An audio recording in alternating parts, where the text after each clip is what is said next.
Are hiccups common in children and how to reduce them?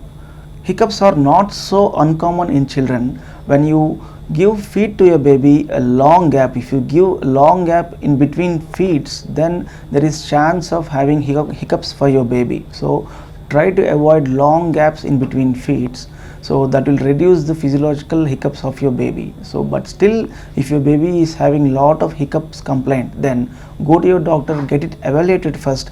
Are they only hiccups or is there any reflux having to your baby? Then you can get them treated and then see to that your baby is gaining proper weight or not.